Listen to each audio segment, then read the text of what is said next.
भोजपुरी कथा लोकगीत की तरफ से आप सभी के बहुत बहुत धन्यवाद। हम दुर्गा आप सभी के गोड़ छू के गोड़ लागतनी। आज हम रउआ लोग के जिउतिया के पावन कथा सुनावे जातनी। पूरा सुनब, सब वीडियो के आखिरी तक जरूर देखब, तबे एकर फल मिली। इ व्रत आपन लइका लोग के रक्षा खातिर कइल जाला और बबुआ लोग पे कौनो आपत्ति विपत्ति समस्या न आवे, एही खातिर इ व्रत कइल जाला। इ व्रत कुवार मास के कृष्ण पक्ष के अष्टमी के कइल जाला। त आई रउआ लोग के चिलो सियारिन के कथा सुनावतनी। नर्मदा नदी के तट पर बहुत ही बड़हन पुरान पाकड़ के पेड़ रहे। ऊ पेड़ के ऊपरी डाल पर चिलो आपन खोता बना के रहत रहली। नीचे माद में सियारिन रहत रहली। दोनों जानी में बहुत घनिष्ठता रहे, बहुत मित्रता रहे।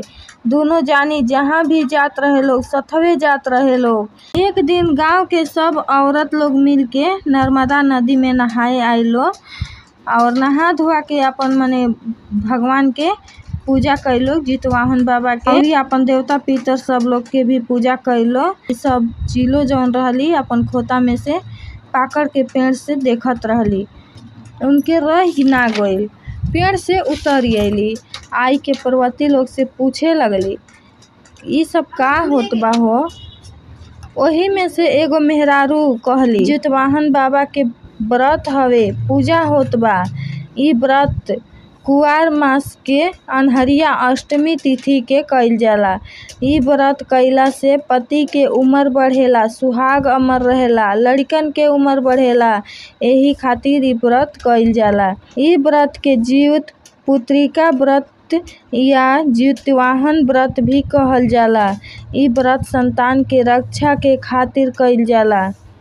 इ व्रत के प्रभाव से संतान सुखी और संपन्न रहेला, धन धान्य से परिपूर्ण रहेला। जिउतिया व्रत जे भी भूखेला ओकर हर मनोकामना पूरा होला। ये सब सुन के चिलो पूछली, इ व्रत कैसे कइल जाला हो? कृपया हमके बतावा ना।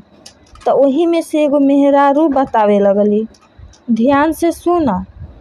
पहिला दिन यानी सप्तमी के नहाए खाए कइल जाला आ फिर 4 बजे भोरे ही से पहला ही सरगही खा के अष्टमी व्रत शुरू होला।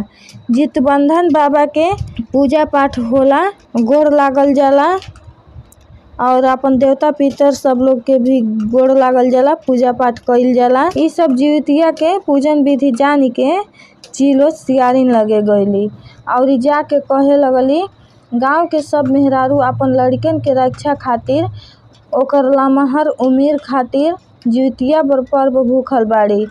हमहू जिउतिया भूखब कि हमरो बेटा होखे त अमर होखे।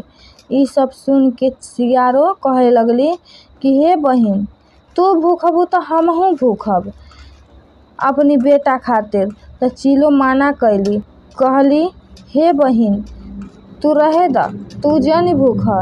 तू पेटो आदमी दिन भर मांस खाए वाली, कैसे तू रह पैबू? इ व्रत निर्जला रहल जाला। व्रत बहुत श्रद्धा से कइल जाला। मानी जा, तू जन भूख। पर सियारिन ना मनली, कहतड़ी, ना, तू भूखबू त हमहू भूखबे करम। दोनों जानी आपस में सलाह कलिहली लोग, अब हमनी के भी जिउतिया भूखबे कइल जाई। दोनों जानी मिल के नर्मदा नदी के तीरे आई लोग, जहाँ गांव के सब मेहरारू लोग पूजा पाठ करत रहे लोग नहा धोआ के।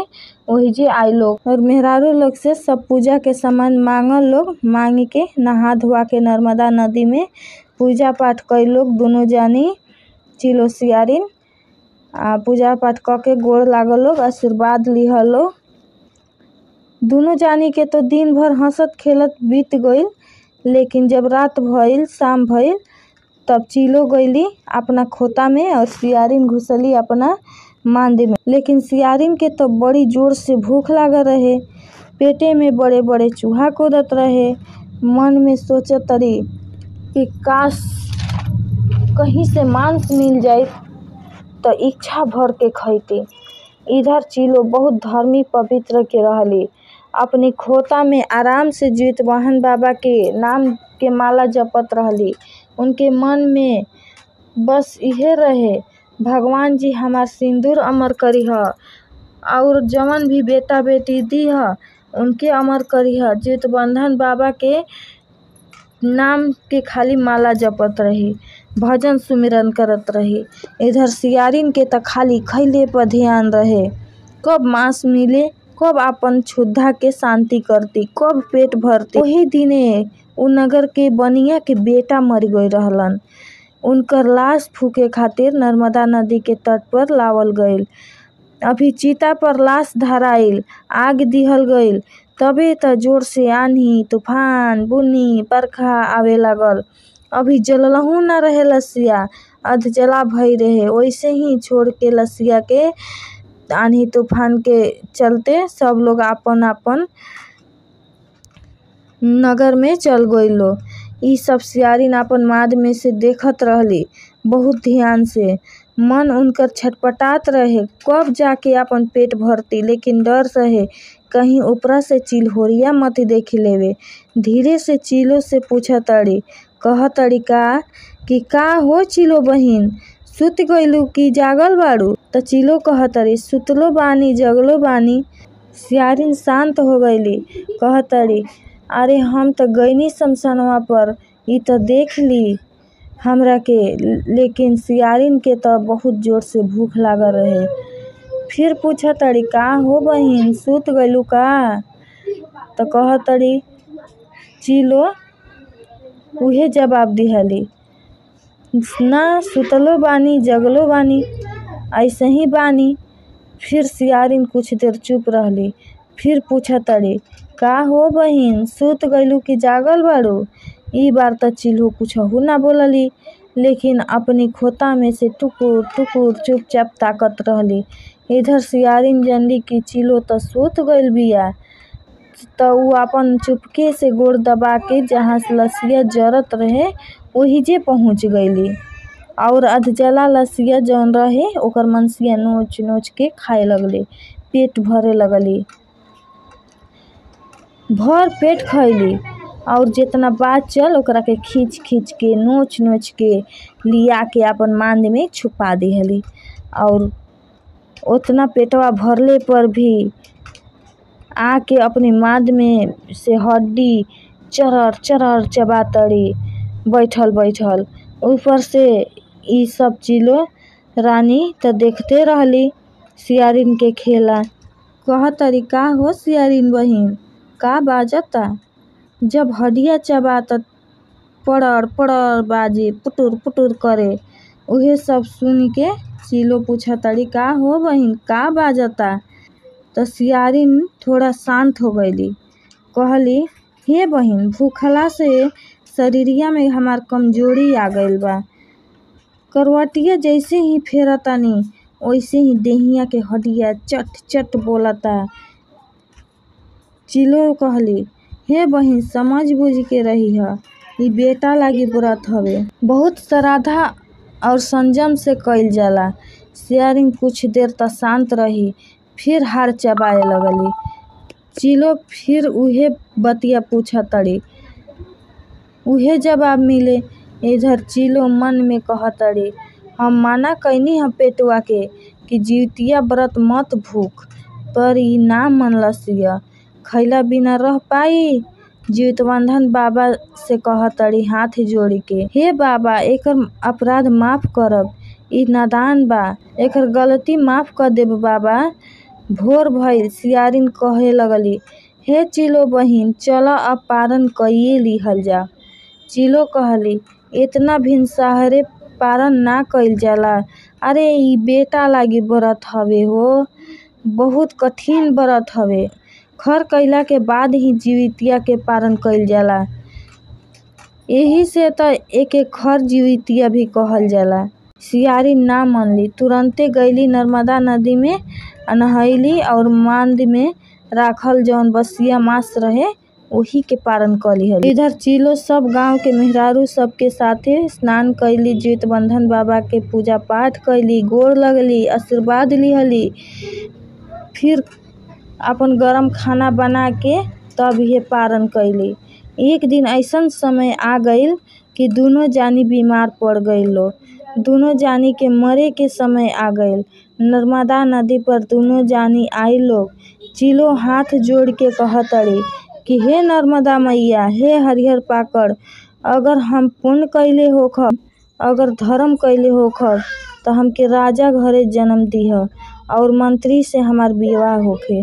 फिर सियारिन कहे लगली, हे नर्मदा मैया, हे पाकड़ के पेड़, अगर हम पुण्य कैले होखब तो हमके राजा के घरे जन्म दीह और हमार राजा से ही विवाह होखे, इहे आशीर्वाद दीह। दोनों जानी इहे कही के मर गईलो। दोनों जानी एगो राजा घरे जन्म लिहली लोग। बड़की बेटी जौन रहली माने सियारिन, उनकर नाम कर्पूरा राखल गईल और छोटकी बेटी यानी चिलो के शिलावती राखल गईल नाम। दोनों संगे संगे खेलत कूदत सियान भइली। बड़की बेटी जौन कर्पूरा के स्वभाव अच्छा ना रहे, झूठ परपंच लड़ाई झगड़ा सबसे करत रहली। ओकरे उलट रहली शिलावती या राजा के छोटकी बेटी, धार्मिक स्वभाव के रहली। पूजा पाठ में हमेशा लीन रहे वाली, जेठ बड़ के आदर करे वाली, घर के सब काम खाना दाना बनावल कईल धईल सब काम में बहुत बढ़िया रहली। राजा अपन बड़की बेटी कर्पूरा के शादी एगो राजा के बड़ लइका से कई दिहलन और छोटकी बेटी शिलावती के शादी मंत्री से कई दिहलन। बड़की बेटी कर्पूरा रानी बन के ठाठ से रहे लगली। कुछ समय बीतल त कर्पूरा के एगो बेटा भइल। कुछ दिन जियल फिर मर गई। इधर शिलावती के भी एगो बेटा भइल, लेकिन जीवितिया के प्रभाव से एकदम स्वस्थ और जीवित भइल। ऐसे करत करत कर्पूरा रानी के 6 गो बेटा भइल, लेकिन एकहू जिंदा ना बचल, सब के सब मर गईल। और ठीक उल्टा शिलावती के भी 6 गो बेटा भइल, लेकिन सब जीवित और स्वस्थ भइल। जीवितबंधन बाबा के कृपा से जीवितिया व्रत कैले रहली, ओकरे प्रभाव से 6 बेटा बड़ होके राजा के महल में यानी अपन मौसा के महल में जाके काम करे लागलो। अब त रानी कर्पूरा जब भी अपन बहिन के 6 बेटा के देखस त देखते ही एकदम जल जात रहली कि हमार त सब के सब पुत्र मर गईल और हमार बहिन के सब बेटा कैसे जीवित बा। इहे सोच सोच दिन रात एकदम बेचैन रही। जब भी देखस अपन बहिन के 6 बेटन के एकदम बेचैन हो जास कि कैसे चबाई, एकनी के कच्चे चबाई कि पकले चबाई। अब त उ ठानिए लिहली कि हम त बाझिन बानी त बानी, लेकिन अपन बहिन के भी कोखिया उजाड़िए देब। इतना दुष्ट स्वभाव के उ औरत रही। अब त मौका खोजे लगली कि कैसे ई 6 के परलोक पहुंचा दी। ई सब सोच के एक दिन रानी खटवाच मटवाच ले लिहली। एकदम से ना नहैली, ना खैली, ना पियली, केहू से ना बोला तड़ी, ना चाला तड़ी, जाके सुत गईली चदरा तान के। राजा बाहरा से आईना त पूछे लगलन, का हो रानी, काहे आज मनवा तोहार इतना उदास काहे बा? दिन भर महल में उछल कूद मचावे वाली, बड़ा बड़ा बोले वाली, आज काहे इतना शांत बाड़ू? बोला का बात बा, कुछ बतैबू? रानी कर्पूरा कहली, हमार त मन करता कि इंसान के कलेजा पर चढ़ के हम स्नान करती। का हमार इच्छा रउआ पूरा करब? अगर इच्छा हमार पूरा ना करब त हम ना खाइब ना पियब, असही आपन प्राण तेज देब। धमकी दिहली। उ कलेजा केहू दोसर के ना रही, उ कलेजा हमार बहिन के 6 बेटवन के रही। ई सब सुन के राजा अंदर से कांप गईलन, डेरा गईलन कि कैसन ई चंडालिन दुष्ट औरत बिया। और कहे लगलन, रानी ना जाने कौने जन्म के पाप के वजह से हमनी के आज 6 के 6 बेटा भगवान दिहलन, लेकिन एकहू ना बचल। 6 के 6 बेटा मर गईल, आखिर कर्मवे के प्रभाव से ना। अभी औरी चाहतड़ू कि पाप करी हम? खुद से त पाप करते बाड़ू और हमरो से पाप करवावतड़ू। रानी गुस्सा से कहे लगली, राजा हम पाप पुण्य कुछ नइखी जानत, चाहतनी इहे बस कि आपन बहिन के 6 बेटवन के कलेजा पर स्नान करे के बा। अब राजा मंत्री के बोलौले, विचार कइलन। कहलन राजा कि तू शिलावती के 6 बेटवन के ले जाके जंगल में छोड़ी आव। कह दिह कि अइहसन मत कुछ दिन ले हमरी महल में काम करे, और 6 गो बकरन के काट के कलेजा निकाल के तू ले आवा। रानी के कैसहू त मनावे के रहे। मंत्री वैसे ही कइलन। शिलावती के 6 बेटवन के ले जाके जंगल में छोड़ गइलन। 6 गो बकरन के कलेजा निकाल के लिया के राजा के दे दिहलन। राजा ले जाके रानी के दे दिहलन। रानी कलेजा पा के बहुते खुश भइली, खूब हंसे लगली। कलेजा पे चढ़ के मन भर स्नान कैली। इतना खुश भइली कि अब त रानी जग जीते लेहली। तब रानी के मन एकदम शांत भइल। इधर शिलावती अपन 6 बेटा से कहतड़ी कि हे बाबू लोग, ऐसे घर में रहबा लोग त कैसे काम चली। कई दिन से देखत रहली कि उनकर 6 बेटा बहुरियन के संगे बाड़सन। रोज काम करे वाला लइका कहीं काम करे जाते नहीं खसन, त टेंशन त होखबे करी ना। पूछे लगली, का बात बा हो बबुआ लोग, आपन मौसा के घरे महल में काम करे काहे नहीं खलोग जात। कहे लगली। तब 6 बेटा लोग उनकर कहे लागल लोग कि हे माई, मौसा हमनी के काम से निकाल देले बाड़न। शिलावती कहतली, फिर कोशिश कर जा, मौसा हवन तहन लोग के, मौसा फिर से काम दे दिहन। फिर शिलावती के 6 बेटा महल में काम करे लगलन लोग। फिर रानी कर्पूरा उनके देखली त उनके देही में आग फूके लागल कि कैसे जीवित बानस, हम त राजा से मरवा देले रहनी। एकनी कुल के एक कलेजा पर चढ़ के स्नानो कैनी। एकर मतलब राजा ओकनी के मरवैले नहीं खन, कौनो जानवर के कलेजा लिया के हमके देले बाड़न। फिर हमके पागल बना देहलन राजा। फिर से रानी वैसे ही खटवाच मटवाच डलली।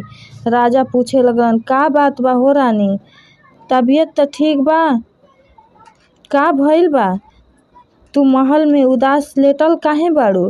रानी कहली, राजा आप जान के अनजान काहे बनतनी। हम त आपन बहिन के 6 बेटवन के कटल सिर ना देख लेब तब तक यहाँ से हिलब ना। रानी के राजा केतनो समझावस तबो उ दुष्ट रानी मानत नइखे। राजा कहतड़न, अरे दुष्ट रानी, कौने जन्म के पाप से आज तू पापी बाड़े। अगलो जन्म आपन बिगाड़ताड़े, सोच अगला जन्म में तोर का होई। रानी कहली, बस अब हम कुछ नइखी जानत, अब हम 6 के कटल मुड़ी देखल चाहतनी। राजा दुखी मन से रानी के बात मान गइलन। अपनी महल के मेन दरवाजा जहाँ से आना जाना रहे ओही जे गड़ासा लगवा दिहलन कि जैसे ही भोरे भोरे अइहसन 6 शिलावती के बेटा 6 के मुड़ी कट जाई। ठीक वैसे ही भइल। शिलावती के जब 6 पुत्र आइल लोग, सब लोग के एक एक करके 6 के 6 मुड़ी कट गइल और चारों तरफ खून के धारा बहे लागल। वही दिन जीवितिया भी रहे। जीवितिया के व्रत शिलावती भूखल रहली। राजा 6 के मुड़ी लिया के रानी के हाथ पर रख दिहलन। रानी अट्टहास करके खूब हंसे लगली। बहुत खुश भइली कि दुनिया जीत लिहनी। हत्या करवा के 6 के मुड़ी पर का कैली, लाल कपड़ा लपेटली और ओके झांपी में रख दिहली और ओके बांधे खातिर पतला पतला नागिन के बच्चा लिहली।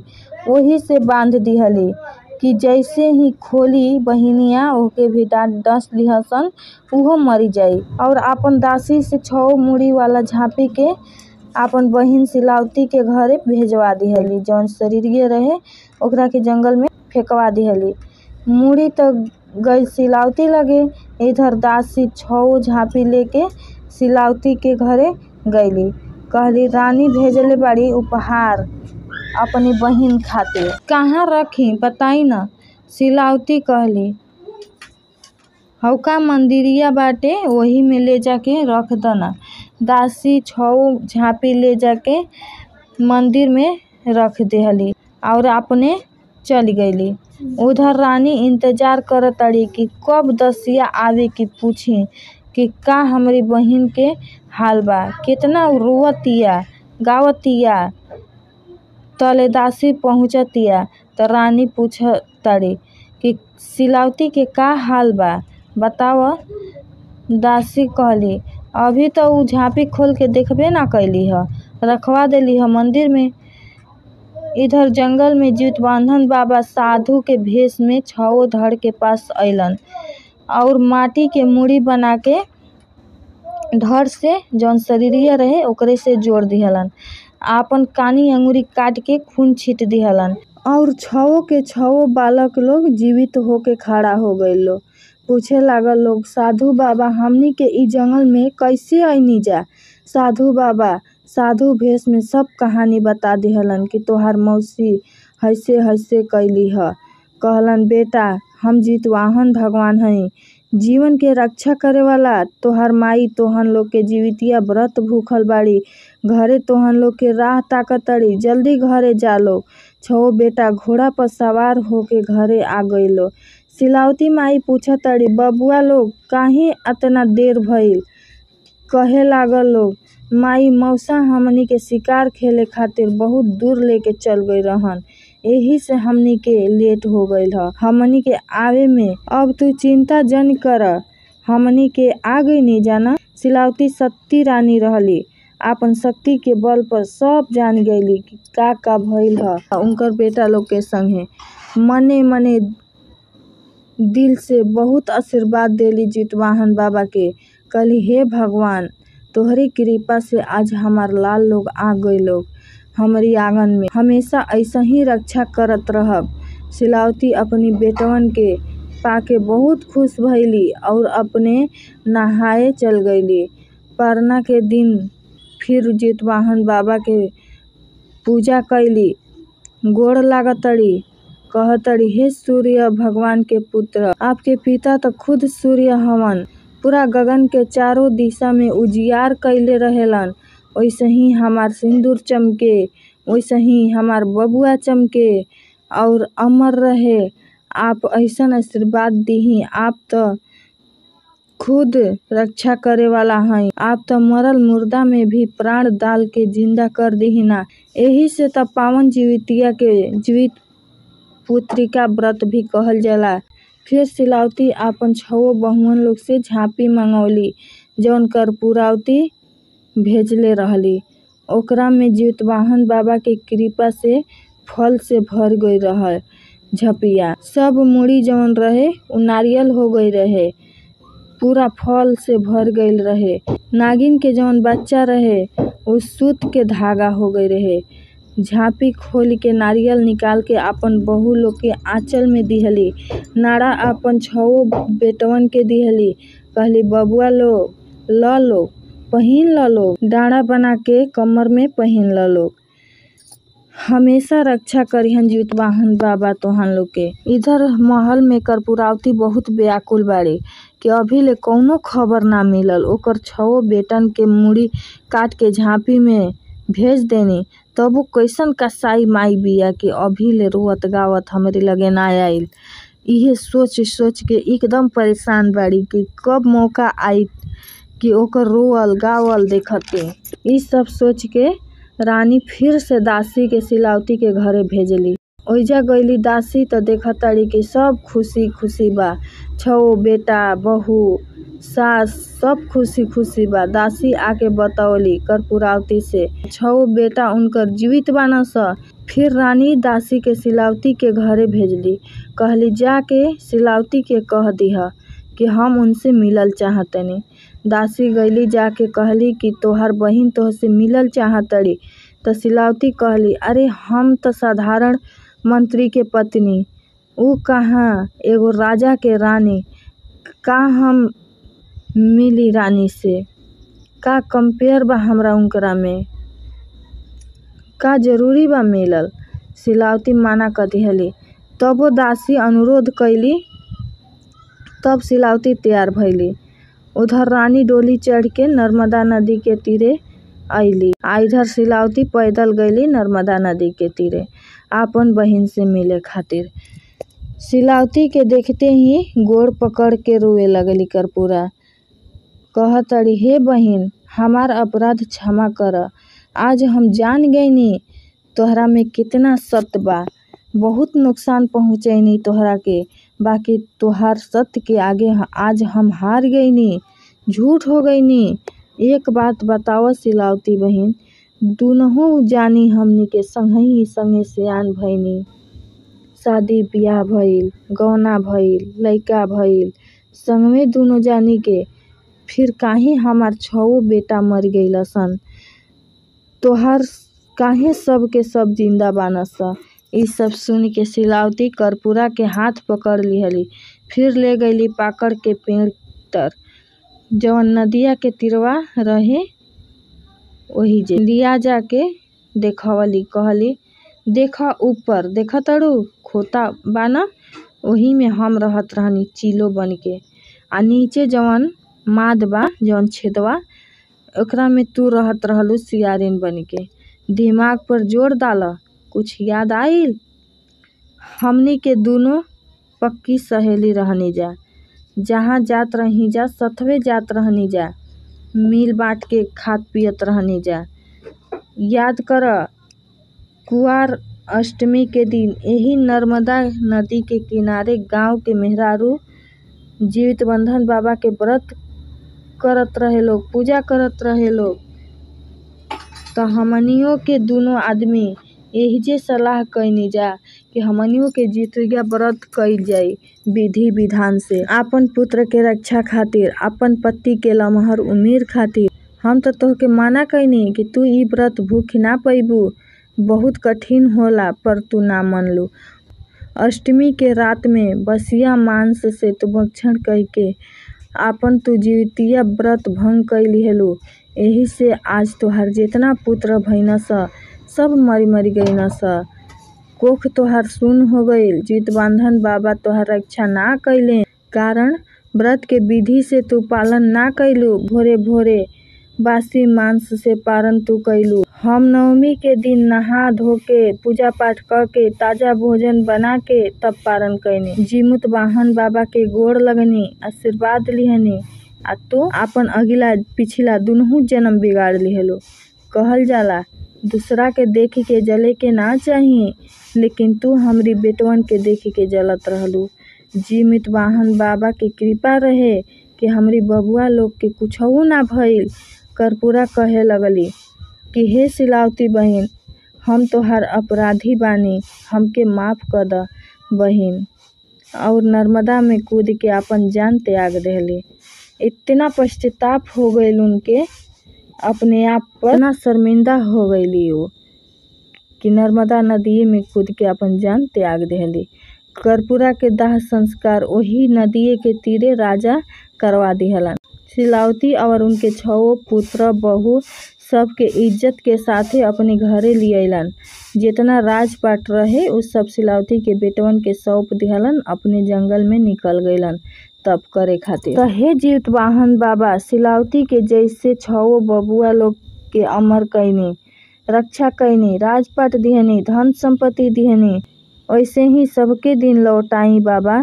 जे भी आपके पूजा करे, जीवितिया के पावन पर्व करे, उनके पुत्र लोग के सदा सुखी राखब, रक्षा करब, आचर के रक्षा करब, धन धान्य से परिपूर्ण करब, सेनुर सुहाग सबके अमर करब। इहे आपसे हम आशीर्वाद मांगतनी। अब आखिरी में हम आप सबसे इहे कहल चाहतनी, अगर रउआ सबके हमार कथा सुनावल अच्छा लागल होखे त कमेंट करके जरूर बताइब सब, हमके बहुत खुशी होई।